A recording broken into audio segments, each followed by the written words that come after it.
Hello welcome everyone.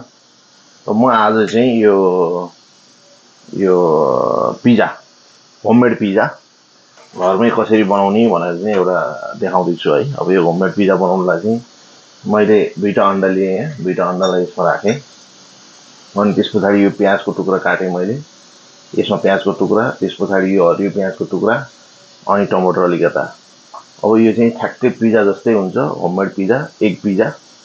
अब म आज देखाउँछु। यसको लागि चाहिँ थोरै तेल, अलिकता तेल निकालेर चाहिँ फ्राई प्यानमा तेल हाल्ने, धेरै नहाल्ने तेल, थोरै मात्रामा तेल राख्ने।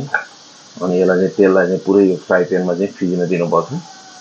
यो चाहिँ एकदम मजाले तेल चाहिँ थोरै राख्ने, तर यो पुरै कुनै कुना चाहिँ पुग्नुपर्छ। अनि त्यस पछाडि मसँग यो पराठा जस्तै रोटी छ एउटा। अब यो नान जस्तो रोटी, जुन किसिमको रोटी भए पनि हुन्छ। तपाईँको यसमा चाहिँ अब यसको लागि चाहिँ यो आफूले सुक्खा रोटी बनाए पनि हुन्छ। अब कस्तोमा बनाउने पिज्जा भन्ने कुरो आफ्नो भर पर्छ। त्यो अब जस्तै मसँग चाहिँ एउटा यस्तो खालको रोटी छ। रोटीलाई चाहिँ ट्याक्क तेलमा, तातेको तेलमा चाहिँ अब ट्याक्क माथिबाट राख्दै मैले। अब यो रोटीलाई राखिदिइसकेपछि यसको माथि चाहिँ मैले अब यसमा अब यहाँ चाहिँ फेरि यो अन्डामा चाहिँ यो सबै यो मिसाएर हालिदिन्छु मैले। यो अन्डा माथिबाट चाहिँ ट्याक्कै यो सबै कुरो मैले हालिदिएँ। अहिले एकछिनको लागि ग्यास बन्द गरेँ। अनि हालिसकेपछि हल्का नुन, धेरै पनि नुन होइन, थोरै मात्रामा नुन चाहिँ नुन राख्दिने। अनि नुन राखिदिइसकेपछि चाहिँ यसलाई मजाले एकचोटि फेरि फिड दिनुपर्छ। यसलाई चाहिँ यो अन्डालाई, अन्डा, टमाटर, प्याज यो सबै अनि हल्का नुन राखेपछि फिड दिने। नुन चाहिँ हल्का अलिकता अलिअलि मात्रै लाग्ने मात्रै हाल्ने, धेरै नहाल्ने। अनि यसलाई चाहिँ मजाले फेरि फिड दिने हेर्नुहोस् है। अब यसलाई मजाले फिडिसकेपछि यो चाहिँ नुनसँग मिक्स र अन्डासँग मिक्स हुनु पर्यो। नुन धेरै राख्नु पनि पर्दैन यसमा।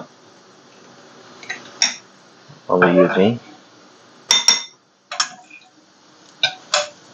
यसको माथिबाट यसलाई स्वाट्ट यसरी स्वाट्ट यो यसको माथि ट्याक्क यसरी त्यो रोटीको माथि ट्याक्क यसरी यसलाई छोडिदिने।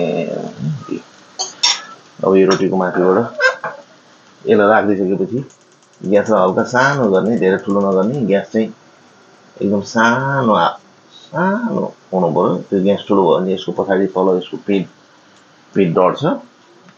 अनि हल्का नुन चाहिँ माथिबाट मैले सर्किदिएँ।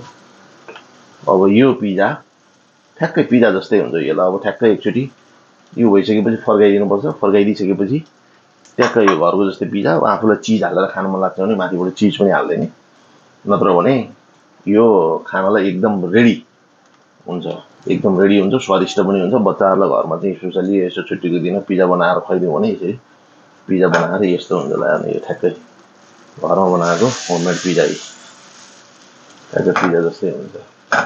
अब यो एकछिनमा यो पाकिसकेपछि फेरि म सानो क्लिप बनाउँछु है।